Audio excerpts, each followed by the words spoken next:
Hello दोस्तों, नमस्कार। मैं आबिद आप सभी का अपने लैब परिवार में बहुत बहुत स्वागत और अभिनंदन करता हूं।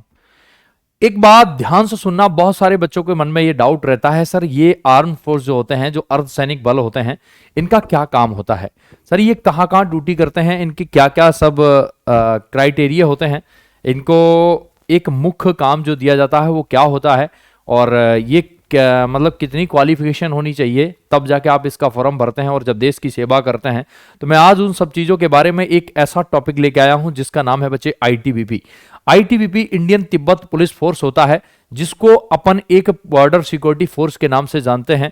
इस बात को जैसे मैंने कहा आईटीबीपी, तो आईटीबीपी किस बॉर्डर पे काम करती है? जैसे मैं कहूं आईटीबीपी अपने इस चीन के बॉर्डर पे काम करती है। भारत और चीन के बीच में जो सीमा है, वहां भारत की तरफ से जो फोर्स लगता है वो आईटीबीपी लगता है। जैसे अपन कहेंगे बीएसएफ कहां लगती है, तो बॉर्डर सिक्योरिटी फोर्स जिसको कहते हैं, तो वो पाकिस्तान की बॉर्डर पर, जो भारत और पाकिस्तान का जो बॉर्डर है, उस बॉर्डर के हमारे इंडियन का जो बॉर्डर है, हमारा इंडिया का जो बॉर्डर है, पाकिस्तान की सटी हुई सीमा पे जो काम करती है ना बीएसएफ, वो वहां लगाई जाती है। तो इस ऐसे ही मैं बहुत सारी चीजों के बारे में आप सबको जानकारी देने आया हूं। तो यकीन रखिएगा, विश्वास रखिएगा, और एक गुजारिश आपसे जरूर है, अगर वीडियो अच्छी लगे तो लाइक कमेंट शेयर जरूर करें और चैनल को सब्सक्राइब जरूर करें। तो कितने भाई ऐसे हैं जिन्होंने चैनल को सब्सक्राइब कर दिया है? अभी कर दीजिए, नहीं किया तो ना।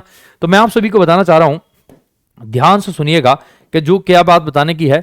मैंने कहा दोस्त, आप देख रहे हैं आईटीबीपी की वर्दी कैसी होती है, तो मैंने आपको समझाने का प्रयास किया। ये आप देख रहे हैं डॉगी, ये डॉगी है ना, अपने आप में मेरे भाई बहुत बड़ी चीज होता है। ये जैसे ही निकलते हैं तो घास को भी सूंघ के निकलता है, ये पता देता है दूर से ही कि यहां किसी भी बात का खतरा है। ठीक है, चलो अब इसके साथ जैसे ही आपके सामने आ रही है, तो मैं आपको बताना चाहता हूं कि आईटीबीपी होता क्या है। तो मैंने कहा बेटा, Indian Tibet border police force, कहने का मतलब इतना सा है कि ये एक पुलिस फोर्स होता है। हाँ जी, मैंने कहा इसका काम क्या होता है, तो आप कहेंगे गुरुजी ये जो काम होता है ना, एक केंद्रीय सुरक्षा बल है। कैसा है बेटा? एक केंद्रीय सुरक्षा बल, मतलब सेंट्रल पुलिस फोर्स में आता है, जो भारत और चीन की सीमा पर तैनात होता है। कहां पे होता है? भारत और चीन की सीमा पर तैनात होता है। यह रक्षा के लिए जिम्मेदार होता है। जैसे मान लेते हैं चीन के बॉर्डर से अगर किसी भी प्रकार का भारत में कुछ भी हमला होता है, कोई भी चीज के बारे में संकेत होते हैं, जैसे मान लो कोई पाकिस्तान से बॉर्डर से आ रहा है इंडिया में, तो वो कौन जिम्मेदार है? बीएसएफ जिम्मेदार है। और मैं कह रहा हूं अगर चीन के बॉर्डर से इंडिया में प्रवेश कर रहा है, तो उसके लिए कौन जिम्मेवार होगा?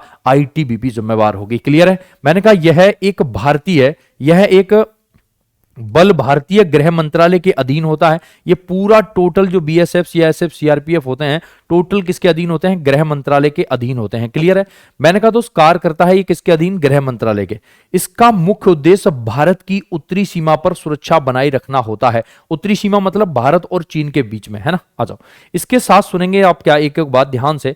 जैसे मैं कह रहा हूं इसकी स्थापना कब हुई थी, ये बात भी बहुत जरूरी है, और कई बार पूछे गए प्रश्न है कि भैया यहां से क्वेश्चन आता है हाथी। तो मैं आपको बताने जा रहा हूं कि आईटीबीपी के बारे में विस्तार से जानकारी देखो मैं लाया हूं इसी प्रकार से कि एक एक पॉइंट आप समझ सकें। मैंने कहा स्थापना और उद्देश्य क्या होता है। आईटीबीपी की स्थापना 24 अक्टूबर 1962 को भारतीय संसद द्वारा की गई थी। विशेष रूप से भारत और चीन युद्ध 1962 में जो युद्ध हुआ था, जब भारत ने अपनी सीमा सुरक्षा को मजबूत करने का निर्णय लिया था, तब इसकी स्थापना की गई थी। ये बात आप देख रहे हैं, कब की गई थी? 24 अक्टूबर 1962 को। कोई पूछे तो आप बता दीजिएगा। इसका मुख्यालय क्या होता है? तो आपने कहा गुरुजी इसका उद्देश्य होता है भारत और चीन, और मैं आपसे कमेंट में पूछूंगा इसका मुख्यालय कहां होता है, आपको बताऊंगा अभी। वैसे तो दिल्ली में है, सब बता दोगे आप हर कोई।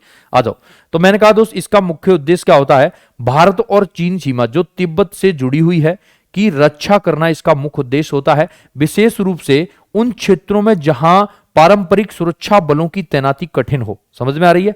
मैंने कहा दोस्त आईटीबीपी का मुख्यालय कहां होता है? आपने कहा गुरुजी नई दिल्ली में है। अगर मैं पूछूं बीएसएफ का, तो आप कहेंगे सर वही है। तो अर्धसैनिक बल का जो मुख्यालय है वो नई दिल्ली के अंदर है, जबकि इसकी अधिक यूनिट्स उत्तर भारत और मतलब भारत, हिमाचल प्रदेश, उत्तर भारत में और हिमाचल प्रदेश में, उत्तराखंड में और सिक्किम में और लद्दाख जैसे उच्च ऊंचाई वाले क्षेत्रों में स्थित है, जो तिब्बत से सटी हुई सीमाएं हैं। वहां पे इनका जो क्षेत्र माना जाता है, मतलब लगभग ये ज्यादातर लोग यहां पे तैनात होते हैं। ये बात इनका कहने का मतलब है। ठीक है, तो यहां से एक क्वेश्चन बनता है अगर आप पढ़ेंगे तो, कि भैया इसकी स्थापना कब हुई थी? तो 1962 में हुई थी, 24 अक्टूबर को। और इसका मुख्यालय कहां है? तो आप कहेंगे नई दिल्ली में इसका मुख्यालय है। ठीक है भाई, ओके।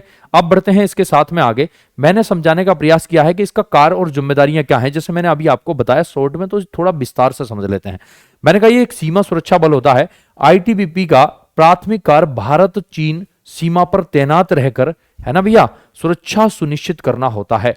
अब जैसे मैंने कहा कि भारत और चीन की सीमा पर अगर कोई भी किसी भी प्रकार की हाहाट होती है, चलचलाहट होती है, सरसराहट होती है, तो उसका जिम्मेवार कौन होगा? आईटीबीपी जिम्मेवार होती है। मैंने कहा दोस्त, यह ऊंची पहाड़ी क्षेत्रों में, बर्फीले इलाकों में भी गश्त करता है। कहने का मतलब जैसे आप देखेंगे बॉर्डर, जैसे मैंने अभी आपको फोटो दिखाए हैं और फोटो दिखाने का प्रयास करूंगा, तो वहां जब ये लोग ड्यूटी देते हैं तो इनको ये नहीं पता होता कि ठंड कितनी है, क्या नहीं, इनको कोई मतलब नहीं है ठंड वंड से, बस अपनी ताकत से, मतलब एक जुनून जिसको कहते हैं भाई, निडर तरीके से ये खड़े रहते हैं, क्योंकि इनके पास हथियार होता है।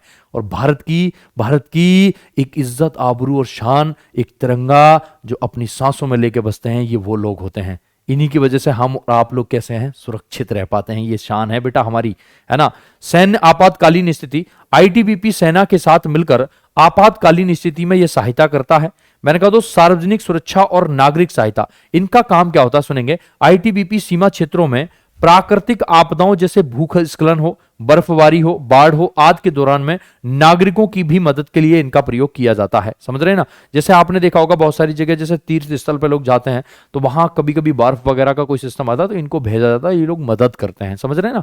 अच्छा, मैंने कहा दोस्त, आंतरिक सुरक्षा के मामले में इनका क्या होता है, कभी कभी इसे आंतरिक सुरक्षा मिशनों में भी तैनात किया जाता है, जैसे खासकर नक्सलवाद और अन्य विद्रोह की घटनाएं जैसे बढ़ जाती हैं। जैसे मान लेते हैं किसी भी क्षेत्र में नक्सलवाद की जो है स्थिति ज्यादा बढ़ गई है, तो वहां भी इसका प्रयोग किया जाता है। ठीक है भाई, आ जाओ, आप सुनेंगे मेरी बात को, देख रहे हैं संरचना और प्रशिक्षण के बारे में आप सभी को पता ही होता है कि इसका संरचना और प्रशिक्षण क्या होता है। सीमा की सुरक्षा करना, आतंकवाद विरोधी कार्रवाई, खोज वगैरह, ये सब इनके अभियान रहते हैं लगातार। इससे कोई मतलब नहीं है आपका, बस ये समझ लो कि इनका काम ही उद्देश्य यही है। इसका मतलब ही यही है कि अगर आईटीबीपी नाम ले दिया तो आप समझ जाओगे इनका मतलब है पूरी सुरक्षा रखना। ठीक है, किस पे? वो भी चीन बॉर्डर पे।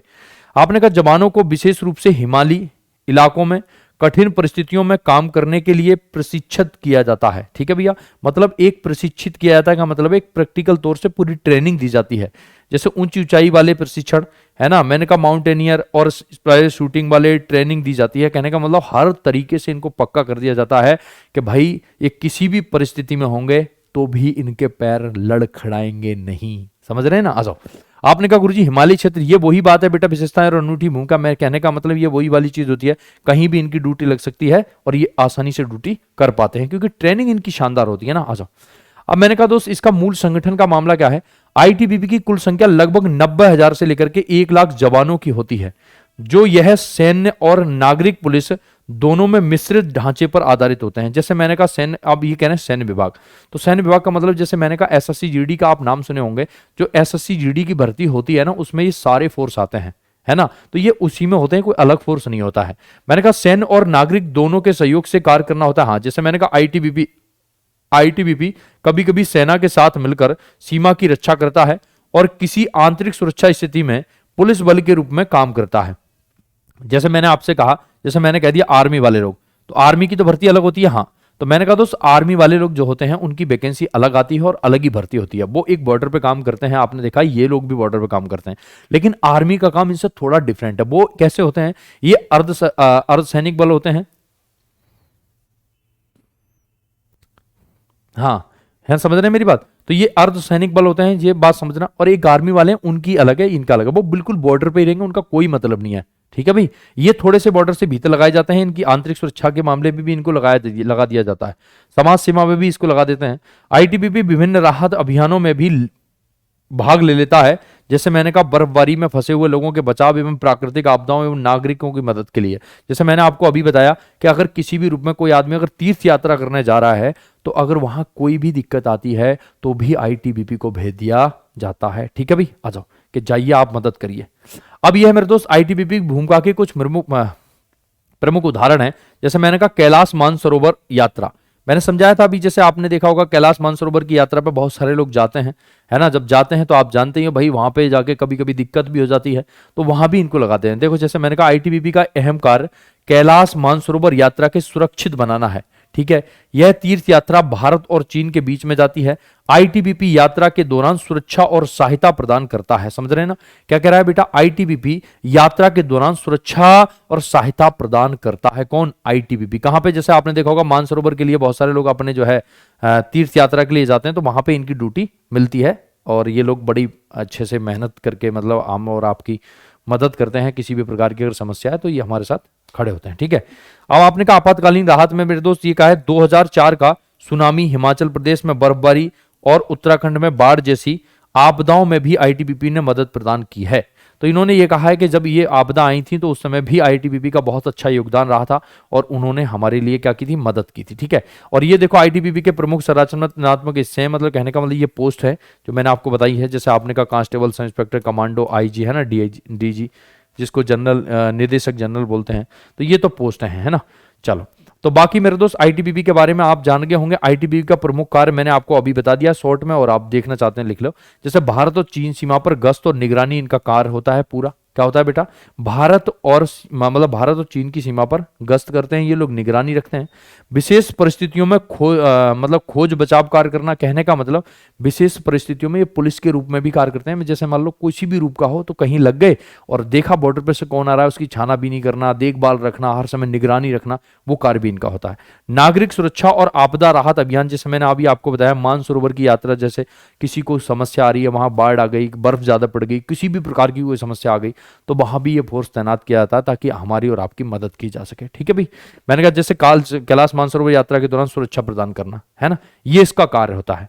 तो मुझे उम्मीद है कि आपको ये सब बातें मेरी पसंद आई होंगी और मैंने प्रयास किया है ऐसे ही छोटी छोटी वीडियो देखने के लिए आप हमारे चैनल को सब्सक्राइब जरूर करें और लगातार ऐसी जानकारी हम आप तक पहुंचाते रहेंगे। नमस्कार, धन्यवाद।